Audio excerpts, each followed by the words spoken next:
Halo semua, perkenalkan nama saya Reza Hafiz dari PT Daya Cipta Mandiri Solusi. Saya di sini akan membahas Vicloud Point yang berkonsep Zero Client Computing. Oke, overview. Perkembangan teknologi yang dimulai dari PC lalu berubah ke Thin Client, lalu sekarang Zero Client.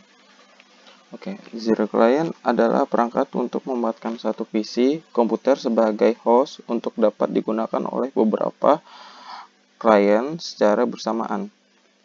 Zero Client hadir mengatasi kelemahan dan kekurangan dari Thin Client yang dikombinasikan dengan software pendukung Vmatrix sebagai software server management untuk manajemen user, monitoring, dan remote, sehingga memberikan kemampuan performa yang sangat baik. Lanjut, Zero Client atau disebut dengan mesin pemproses data otomatis adalah komputer berteknologi controller tanpa prosesor, tanpa RAM, hard disk, dan tanpa membutuhkan instalasi, atau sering disebut juga dengan virtual PC atau PC sharing.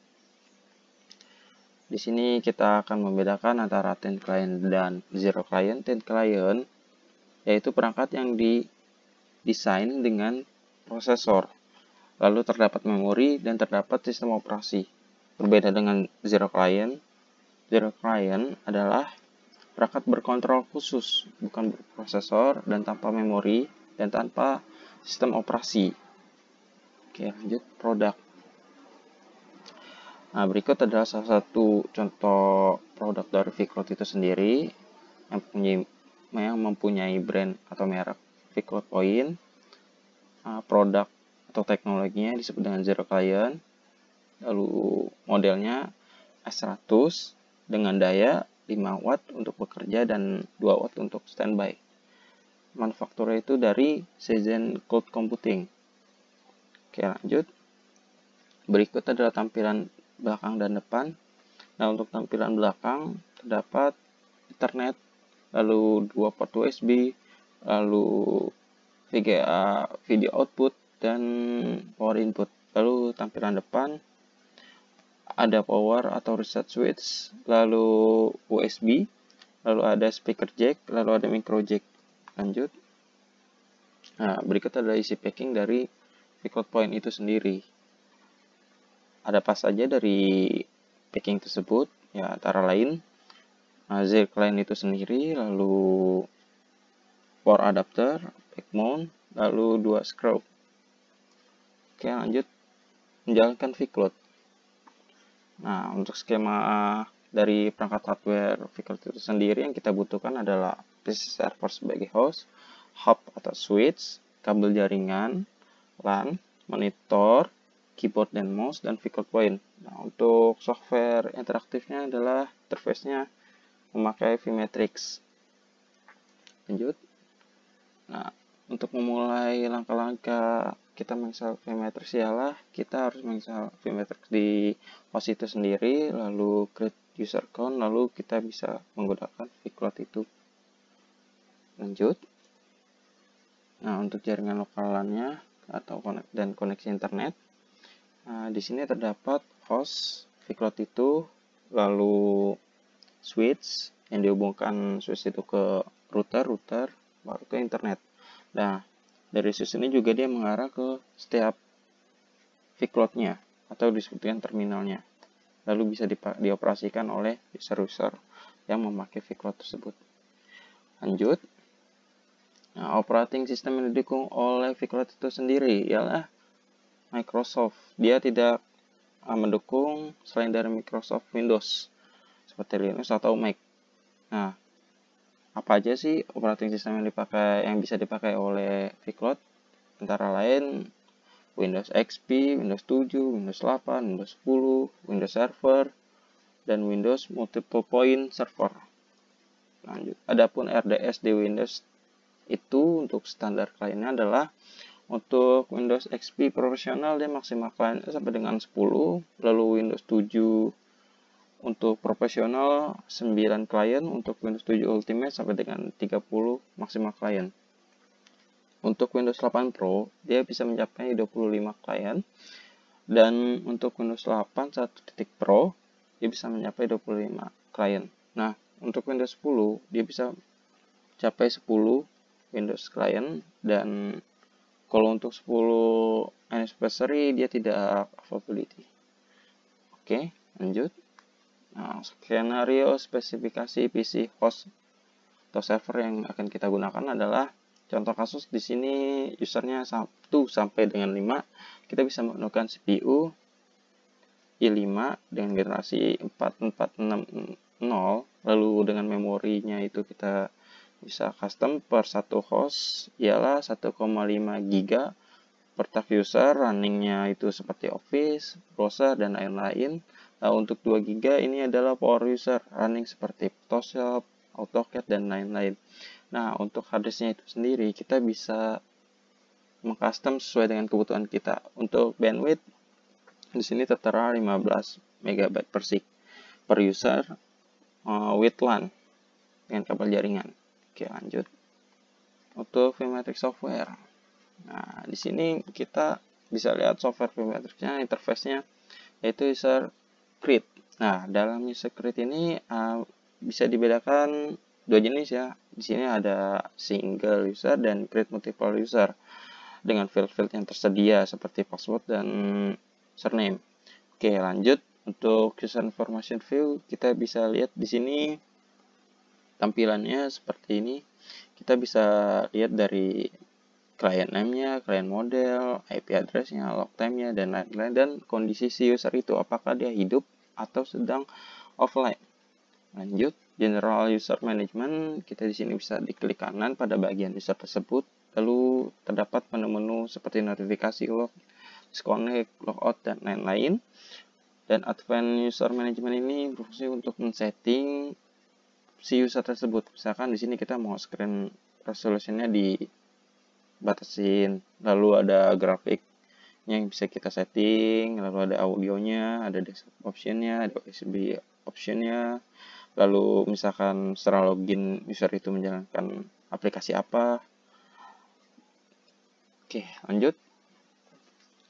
User desktop view. Di sini kita bisa melihat aktivitas dari user tersebut. Dia sedang menjalankan apa. Kita sebagai host atau server kita bisa melihat user tersebut sedang melakukan apa melalui software Vmatrix ini. Lanjut, user desktop controller. Di sini kita juga bisa mengakses user tersebut dengan remote melalui host dengan checklist allow control. Oke, lanjut. Nah, pada bagian device management, kita bisa klik kanan, lalu terdapat menu-menu antara lain seperti notif, reboot, power off, update firmware, login host, dan lain-lain. Settingan lain-lainnya juga tersedia di sini. Nah, untuk device management ini kita bisa menghidupkan host tersebut tanpa harus user itu login. Seperti contohnya di sini bisa ditampilkan login host, kita klik, lalu kita masukkan username dan passwordnya, maka otomatis si vCloud itu akan hidup kembali, akan login kembali.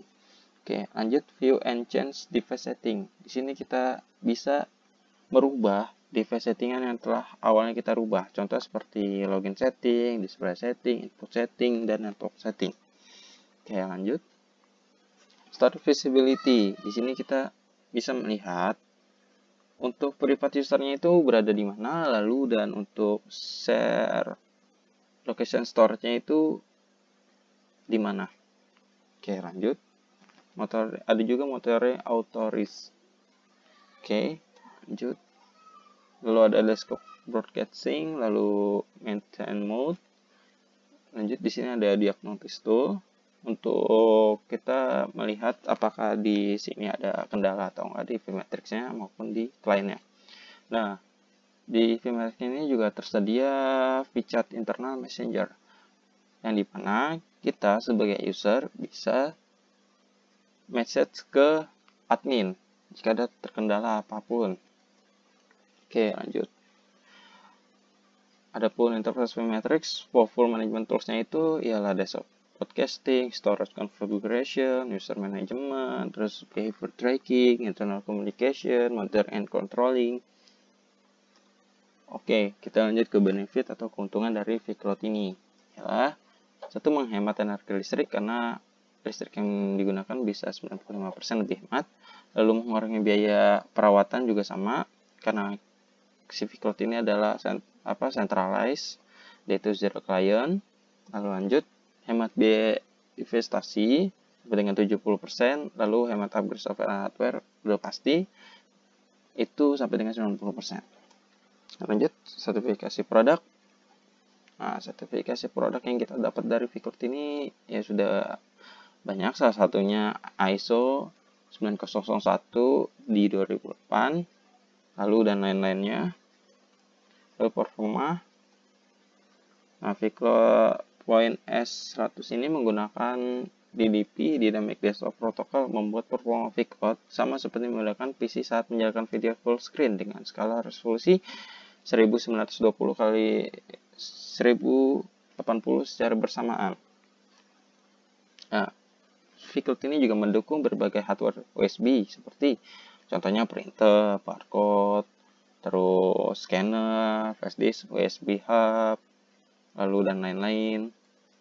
Nah, untuk komparasi dengan produk lain antara Vicloud dengan produk lain ya, salah satu di sini kita ambil modelnya RDP based device, Sandal H4S, and Computing L300. Kita bandingkan dengan si Vicloud ini. Iyalah, kalau untuk perbandingannya kita bisa lihat online smooth videonya Vicloud bisa mencapai 30 user. Untuk local smoothnya juga Vicloud bisa mencapai 30 user. Lalu video sessionnya sama, Vicloud bisa mencapai 30 session. Untuk video resolusinya juga si Vicloud ini mencapai 1080 pixel. Untuk quality videonya mendapatkan peringkat best. Lanjut, keunggulan fitur versus produk lainnya masih sama dengan yang tadi di atas, modelnya kita bandingkan.